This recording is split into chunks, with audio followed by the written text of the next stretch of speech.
is there. So guys, here I'm going to click on this finish button.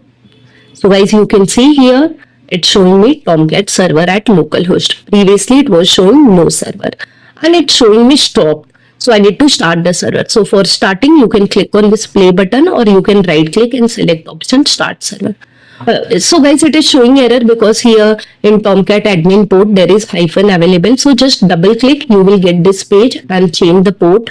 So I have changed it to 8081 and I'm changing HTTP port also. I'm making it 8082. Okay, so you can give other ports also, no problem. So now guys, you need to save this. So just click on this cross. It will ask you to save. And now guys, let's start again. So guys, you can see your server has been started. Here it's showing me server startup, right? And here also it has shown me started and synchronize. So server is started now. Now let's create a new